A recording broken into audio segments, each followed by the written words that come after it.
रोहित, अब बस भी करो, उसकी बुआ ने तेज सांसें लेते हुए कहा, चेहरे पर चिंता और माथे पर पसीने की बूंदें। हमें जल्दी घर पहुंचना है, काम भी अधूरा पड़ा है। जो भी करना है अब घर जाकर करना, अब बस करो। रोहित और उसकी बुआ दोनों काम की अंगड़ाई में थे, जैसे किसी अनकही ऊंचाइयों को छूने की कोशिश कर रहे हों। वक्त की परवाह किए बिना वे किसी चुनौती का सामना करने के लिए तैयार थे। बारिश की बूंदें रुक चुकी थीं, लेकिन हवा में फैला तीव्र रोमांच अभी भी उनके बीच तैर रहा था। कौन जानता था कि उनका यह पल उनकी जिंदगी को एक नया मोड़ देने वाला था। आइए डूबते हैं इस अद्भुत कहानी में, जहां हर मोड़ पर रोमांच और उत्तेजना है। मेरा नाम सुमन है और यह कहानी मेरी है। मेरे जीवन का सबसे मुश्किल समय था जब मैंने अपने जीवन साथी दीपक को खो दिया था। उस हादसे ने मुझे और मेरे बेटे आकाश को पूरी तरह से तोड़ दिया। मेरा मायका मेरी संकट की घड़ी में मेरा सहारा बना। मेरा भाई रवि और भाभी सविता ने हमें अपने घर में जगह दी और हमारे दर्द को सहानुभूति और समझ से भरा माहौल दिया। उन तनावपूर्ण दिनों में मेरे भतीजे रोहित ने भी मेरी देखभाल में कोई कसर नहीं छोड़ी। वह तब मात्र 16 साल का था, लेकिन उसकी मासूमियत और प्यारी बातें मेरी टूट चुकी आत्मा को आराम देती। बुआ, आप चिंता न करें, मैं हमेशा आपके साथ रहूंगा। आप मेरी सबसे प्यारी बुआ हैं। उसकी ये बातें मेरे दिल को सुकून देती। धीरे धीरे 2 साल बीत गए और हमारे बीच एक गहरा और स्नेही बंधन बन गया। मेरी भाभी और भाई ने हमेशा इस बात का ख्याल रखा कि हमारा रिश्ता पवित्र रहे और हमें मानसिक और भावनात्मक सहारा मिलता रहे। लेकिन उस एक सुबह ने हमारे रिश्ते में एक नया और उलझाऊ मोड़ ला दिया। मैं किचन में खाना पका रही थी जब मेरी कानों में कुछ आवाजें आईं। मुझे लगा कि बाथरूम के अंदर कोई है और वह आवाजें किसी अनहोनी की तरफ इशारा कर रही थीं। मैं चिंतित होकर बाथरूम की ओर बढ़ी और देखा कि दरवाजा थोड़ा खुला हुआ है। जैसे ही मैंने दरवाजे को और खोला, मेरी नजरों ने जो देखा उसने मुझे दंग कर दिया। मेरे भतीजे रोहित ने मेरा नाम लिया और उसी बाथरूम में था।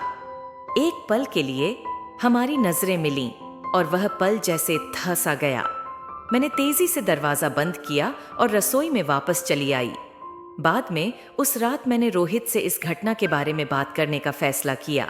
उसकी मासूमियत और उलझन को समझते हुए मैंने उसे समझाया, रोहित, तुम्हें समझना होगा कि हमारे बीच का रिश्ता बहुत पवित्र है। तुम्हारी भावनाएं शायद उम्र और परिस्थिति के कारण उत्पन्न हुई हैं, लेकिन हमें इस रिश्ते की मर्यादा और पवित्रता को किसी भी हालत में बनाए रखना है। रोहित ने मेरी बात समझी और अपनी भावनाओं को काबू में करना सीखा। हमारी बातचीत ने हमारे रिश्ते को और भी गहरा और मजबूत बना दिया।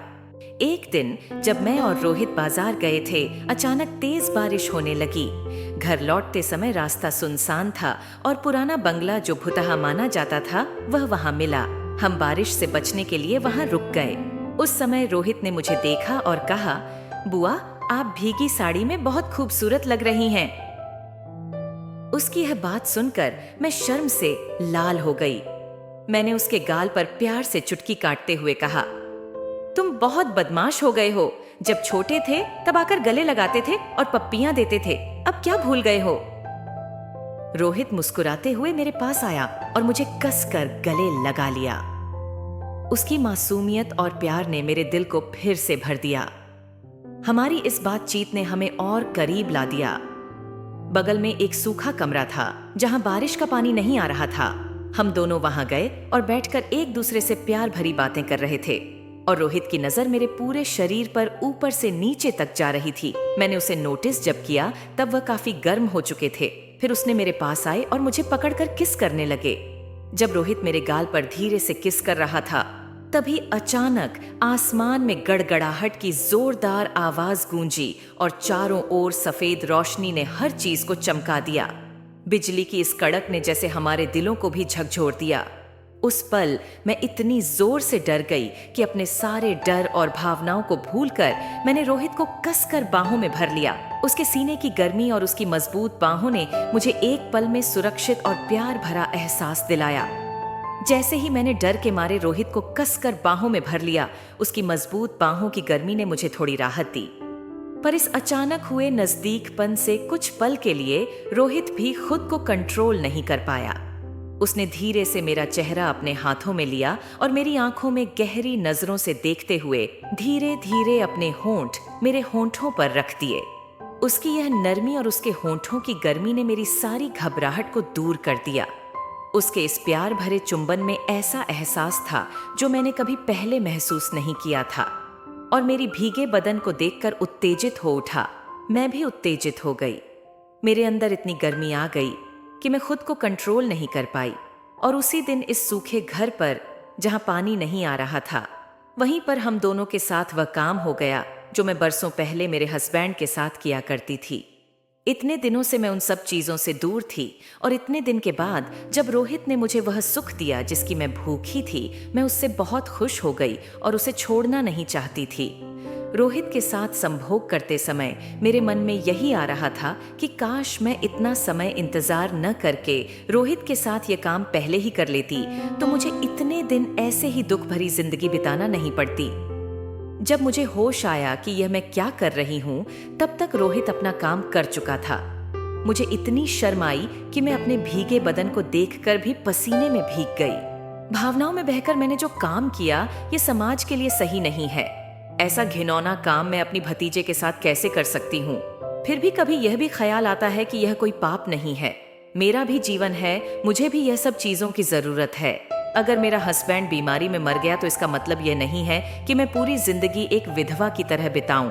मेरा भी कहीं न कहीं जरूरत है जो मेरे भतीजा पूरा कर सकता है, तो इसमें कैसी पाप? यह सब सोचते सोचते रोहित ने बताया हुआ मैं बहुत खुश हूँ। ऐसा लग रहा है कि मेरे जैसा दुनिया में कोई भी खुश नसीब नहीं है। मैंने शर्माती हुई पूछा, क्यों, तुम्हें ऐसा क्या हो गया है जो तुम ऐसी बातें कर रहे हो? इतना खुश क्यों हो रहे हो? रोहित ने कहा, बुआ, आपको पता है उस दिन बाथरूम में मैं आपका नाम लेकर वह काम क्यों कर रहा था? क्योंकि जब से आप हमारे घर स्थायी रहने के लिए आई थीं, तब से मैं सोच रहा था कि मैं अगर शादी करूंगा तो आपसे ही करूंगा। मैंने पूछा, मुझे और तुझे उम्र का कितना फर्क है, तुझे मालूम है? फिर रोहित ने बताया, मुझे पता है बुआ, आप मुझसे 10 साल बड़ी हो, फिर भी आप जैसी खूबसूरत और सुशील लड़की मैंने आज तक नहीं देखी। और सबसे बड़ी बात यह है कि मैं बचपन से आपको जानता हूँ। आप बहुत अच्छी हो और आपकी सुंदरता मुझे भा गई है। मैं आपके बिना किसी और से मोहब्बत नहीं कर सकता, और आज जो हमारे बीच हुआ है, इसमें मेरा दिल आप पर फिदा हो गया है। मैं आपको छोड़कर किसी और लड़की के साथ कभी यह सब नहीं कर सकता। आपके साथ यह सब करके मुझे जितना सुख मिला है, शायद मैं किसी और लड़की के साथ यह सुख नहीं पा सकता था।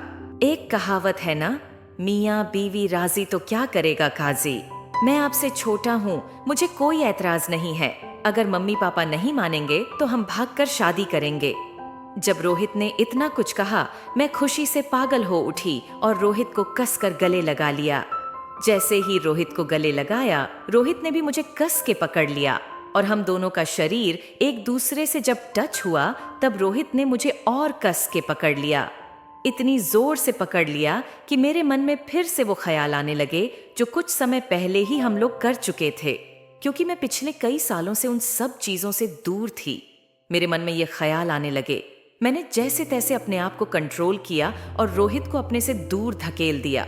फिर मैंने रोहित से कहा, ठीक है, जो हुआ सो हुआ, मैं बहक गई थी, जिसके लिए हुआ। चलो ये सब बातें यहीं भूल जाओ और घर चलते हैं। फिर हम दोनों साइकिल लेकर घर आ गए। मैं अपने कपड़े बदलकर एक नाइटी पहनी हुई थी, और जल्दबाजी में मैं अंदर का कपड़ा पहनना भूल गई थी। मुझे खाना भी पकाना था और वैसे भी बहुत लेट हो गई थी, जिसके लिए मैं जल्दबाजी में बिना दुपट्टा और बिना अंदर के कपड़े के ही नाइटी पहनकर खाना पकाने के लिए रसोई में चली गई।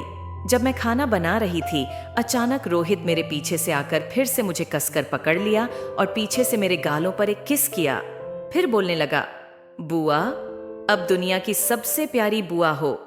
मैं आपको कभी दुख नहीं दूंगा, हमेशा आपके साथ खुशी खुशी रहूंगा। आपको जो भी प्रॉब्लम होगी आप मुझे बता दीजिएगा, मैं हमेशा आपके साथ हूं। इस तरह से रोहित और मैं हर दिन वह सब करते रहे जिसकी मुझे कब से चाहत थी। यही करते करते हमारा समय गुजरता गया।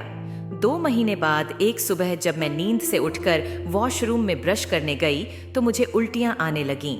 मैंने बहुत उल्टियां की और समझ नहीं पा रही थी कि मुझे उल्टियां क्यों हो रही हैं। रात को तो मैंने कुछ भी गलत नहीं खाया था। दिन जैसे तैसे निकल गया और कुछ दिनों बाद मुझे पता चला कि मैं प्रेग्नेंट हो गई हूँ। मुझे समझ नहीं आ रहा था कि मैं क्या करूं। मैं एक विधवा थी, पर मुझे पता था इसका बाप कौन है। मैंने ये बात रोहित को बताई। रोहित ने यह सुनकर कहा, यह तो बहुत अच्छी खबर है बुआ, आप फिर से मां बनने वाली हो। मैंने उसे गुस्से भरी नजरों से देखा और बोली, यह सब तुम्हारी वजह से हुआ। न तुम मुझे किस करते और न मैं बहक जाती, और मैं भी पागल थी। इतने दिन की भूख ने मुझे पागल बना दिया, जिसके लिए मैंने तुम्हारे साथ यह सब किया, और अब यह हमारी आदत बन गई है। हम एक दूसरे के बिना रह भी नहीं सकते। रोहित ने प्यार से मुझे समझाया, बुआ अब चिंता मत करो, मैं आपसे शादी करने के लिए तैयार हूँ, और ये बात मैं अपनी मम्मी पापा को बहुत जल्दी बताऊंगा। आप चिंता मत करो। फिर एक दिन जब मैं और रोहित अपने बेडरूम में थे और आधी रात के करीब 2 बजे थे, मेरे घर की लाइट्स ऑन हो गईं। मेरी भाभी बाथरूम जाने के लिए उठी और देखा कि मेरे कमरे की लाइट्स जल रही थीं। जैसे ही वह मेरे दरवाजे के सामने आई तो उन्हें अंदर से कुछ अजीब आवाजें सुनाई दीं। उन्होंने दरवाजा खटखटाया, लेकिन हम दोनों घबरा गए और समझ नहीं आ रहा था कि क्या करें। भाभी दरवाजे पर जोर जोर से धक्का मार रही थीं और बोल रही थीं, दरवाजा क्यों नहीं खोल रहे हो? क्या हो रहा है वहां पर? मैंने जल्दी से अपने कपड़े पहने और दरवाजा खोला। अंदर आते ही उन्होंने देखा कि रोहित भी उसी कमरे में था। भाभी चिल्ला पड़ी, क्या तुम मेरी बेटी के साथ ये सब कब से कर रही हो? तभी मुझे समझ में नहीं आया कि अब तुम बुआ भतीजा में इतना प्यार क्यों है। ये सब चीजों के लिए मैं अभी तुम्हारे भैया को बुला रही हूँ। थोड़ी ही देर में मेरे भैया आ गए और मुझे एक थप्पड़ मारा और बोले, अभी इस घर से निकल जा, तेरे जैसी बहन की कोई जरूरत नहीं है मुझे। जिस घर में रहती है उसी घर को गंदा करती है। गांव और समाज के रीति रिवाजों का कुछ तो ख्याल रख, तेरी जैसी लड़की समाज के लिए गंदगी है। उसने गुस्से में कहा, गलती मुझसे हुई थी कि तेरे पति के मर जाने के बाद तुझे यहाँ रहने दिया। उसी समय रोहित ने अपने पापा के पैर पकड़े और बोला, पापा इसमें बुआ की कोई गलती नहीं है। मैं बुआ से बहुत प्यार करता हूँ और मैं ही बुआ से शादी करूंगा। भाभी ने कहा, यह सब क्या कह रहे हो बेटा? ये एक्सीडेंट था, जो हुआ सो हुआ। अब इस बात को भूल जाओ और आगे से अपनी बुआ के साथ यह सब मत करो। सब ठीक हो जाएगा। रोहित ने अपनी मां के हाथ पकड़कर कहा, मम्मी मैं बुआ से सच्चे दिल से प्यार करता हूं। हम दोनों का कोई गलत इरादा नहीं था। जो भी हुआ वह हमारी मर्जी से हुआ। मां पापा मुझे और बुआ को अलग मत करो। अगर आप ऐसा करेंगे तो मैं इस घर को हमेशा के लिए छोड़ दूंगा। रोहित के इस बयान से उसके माता पिता स्तब्ध रह गए। उन्होंने कभी सोचा भी नहीं था कि उनका बेटा उनसे इस प्रकार बात करेगा। कुछ देर के लिए सब चुप हो गए। फिर भाभी ने कहा, रोहित तुम समझ रहे हो कि तुम क्या कह रहे हो? समाज और परंपराओं का क्या? लोग हमें क्या कहेंगे? रोहित ने दृढ़ता से उत्तर दिया, मां समाज की परवाह आजकल किसे है? हमें अपनी खुशी से जीने का भी हक है। भैया ने गुस्से से कहा, अगर तुम दोनों का यही फैसला है तो ये घर छोड़कर जाओ। समाज में हमारी बदनामी होगी, जिसका हमें कोई मतलब नहीं। रोहित ने मेरी तरफ देखा और मेरे आंसू पोंछते हुए कहा, बुआ अब हम साथ रहेंगे, चाहे जो भी हो मैं तुम्हें कभी नहीं छोड़ूंगा।